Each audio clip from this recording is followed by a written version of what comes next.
Dans la précédente vidéo, j'ai procédé donc à l'installation d'un pare-feu OpenSense, donc qui est une alternative tout à fait crédible à pfSense.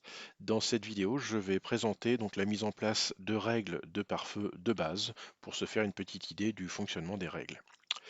Donc j'ai un pare-feu OpenSense fraîchement installé. Pour pouvoir créer des règles de pare-feu, je vais cliquer ici dans la rubrique Firewall et je retrouve un certain nombre d'options possibles. Alors, comme avec pfSense, je vais avoir la possibilité de créer des alias, ce qui me permet de simplifier les règles. Donc ici, je vais aller dans Alias, et je vais recréer ici un alias qui va regrouper mes différents serveurs, mon contrôleur de domaine, mon serveur WDS, mon serveur RDP, sous un seul groupe, on va dire, de machines. Donc ici, je vais faire un plus. Name, je vais l'appeler serveur. Serverus, oui, bien sûr. Servers en anglais, pourquoi pas. Type host, effectivement. Donc là, je vois que j'ai un certain nombre de choses possibles. Et ici, content, donc je vais mettre ou les noms ou les adresses IP. Je préconise plutôt les adresses IP des serveurs qui m'intéressent. Donc 192.168. Décidément, je fais que des bêtises. 192.168.25.1. Donc ça, c'est mon contrôleur de domaine. Virgule 192.168. 25.2, ça c'est mon serveur WDS WSUS. Et enfin 192.168.25.3, ça c'est mon serveur RDP. Description, serveur du réseau. Voilà. Save. J'ai créé un alias. Maintenant, je vais créer une règle qui va interdire à mes serveurs d'accéder à Internet pour des raisons de sécurité, ou quelles que soient, je dirais, les raisons. Je vais dans Rules, puis ici, je vais sur LAN. J'ai par défaut les deux règles concernant IPv4 et IPv6 qui autorisent donc tout le réseau LAN à accéder à Internet, ce qui fait que mon pare-feu tel qu'il est installé au départ autorise l'accès vers le web. Je vais donc ici créer une nouvelle règle qui va interdire mes serveurs d'accéder à Internet. Donc add. Cette règle, ce sera une règle qui interdit, donc on ne va pas mettre pass, on va mettre block sur l'interface LAN en direction in. Donc ça c'est une petite nuance qu'on voit par rapport à pfSense où on n'avait pas cette notion. Par contre, elle rappelle un petit peu ce qu'on voit avec les ACL Cisco, puisqu'ici on a in et out. Donc on va laisser en in parce que c'est bien ce qui nous intéresse.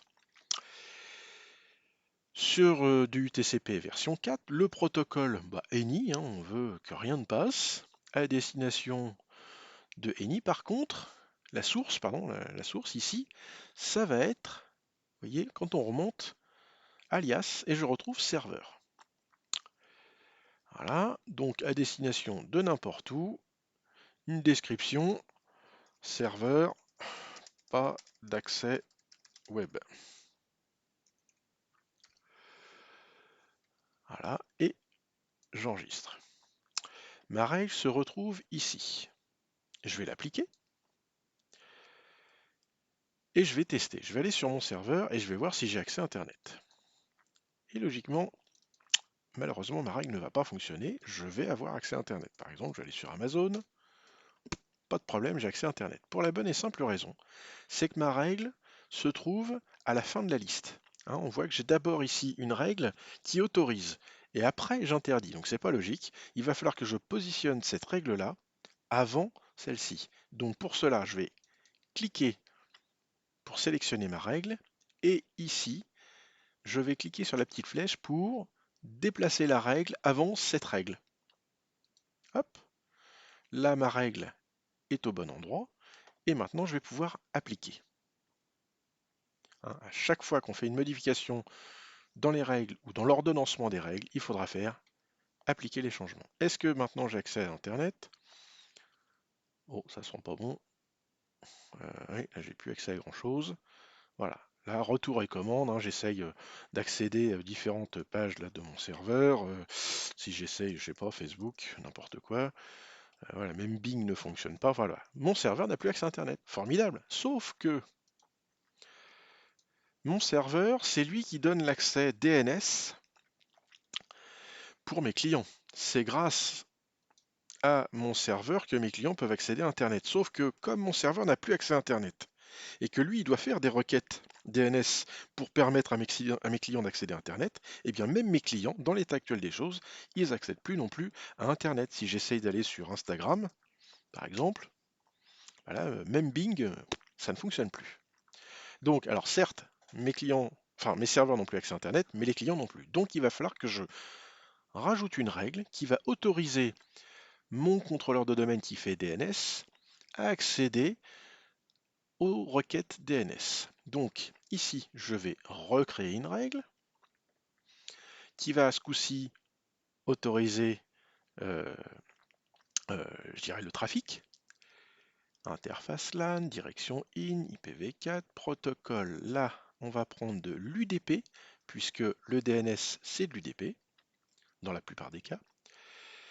Source, eh bien ici, on va sélectionner pour monter à single host or alias, et je vais mettre l'adresse IP de mon contrôleur de domaine qui fait DNS. Voilà, /32, je laisse ça comme ça. À destination de any, par contre, pour du DNS. Là, je vais mettre une petite description. Serveur DNS vers DNS externe. Voilà, je ne suis pas obligé de mettre une description, mais c'est plus parlant. Save. Comme tout à l'heure, ma règle se retrouve à la fin, donc pour l'instant, j'ai d'abord celle-ci qui bloque tout, donc ça ne fonctionnera pas. Il faut que je sélectionne ma règle et que je la mette avant celle qui bloque. Et du coup, là, je peux appliquer les changements. Est-ce que mon serveur a accès à Internet? Logiquement, lui, il n'a toujours pas accès à Internet. Il peut faire des requêtes DNS, mais c'est tout ce qu'il peut faire. Effectivement, mon serveur ne semble pas avoir accès à Internet. Je vais retourner sur mon client qui, tout à l'heure, ne pouvait pas accéder. Là, je vais juste faire actualiser, on va voir si ça fonctionne.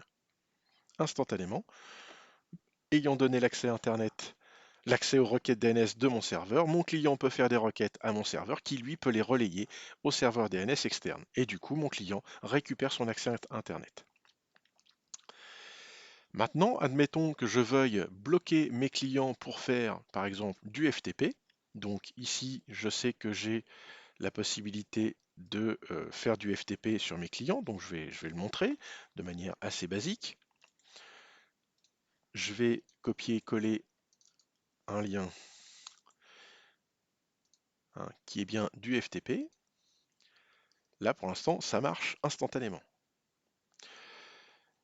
Et bien, ce que je veux, c'est que ça ne fonctionne plus pour mes clients. Donc, je retourne ici et je vais recréer une règle qui va bloquer sur l'interface LAN, la direction, nanana, protocole, source. Je pourrais, si je le souhaitais, définir si j'avais un réseau pour mes clients. Bon, là, c'est pas le cas, c'est tout le monde. Donc là, je vais mettre any. Je pourrais spécifier un réseau source à destination. Donc, alors attention, le protocole, ça va pas être any, ça va être TCP, puisque le FTP, c'est du TCP. Et je vais aller chercher ici FTP. Et là, je vais mettre pas de FTP. Save. Encore une fois, ma règle, je ne sais pas où elle est arrivée. Ah bien, oui, elle était là, elle était cachée. Elle est en bas. Donc, je vais la remonter au début. Alors, par exemple, je vais la mettre là, peu importe. J'applique les changements. Donc là, ma règle, elle est ici. Donc, d'entrée de jeu, je ne peux pas faire de FTP. Donc, je vais réessayer sur mon client. Donc là, j'ai connexion, ça mouline, ça mouline, ça mouline, mais ça ne veut pas télécharger le FTP. Je ne peux pas me connecter en FTP.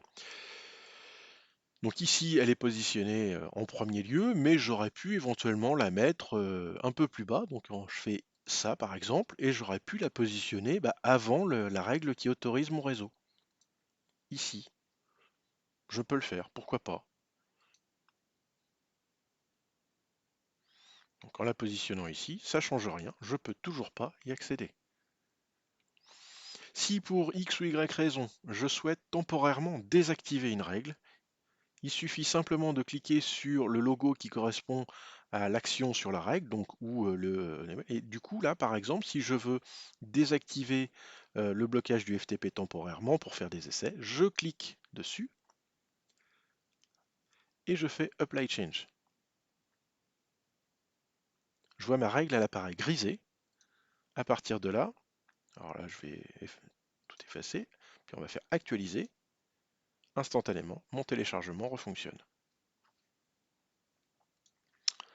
Voilà, c'était la présentation rapide de la création et de la rédaction de règles sur un pare-feu OPNsense.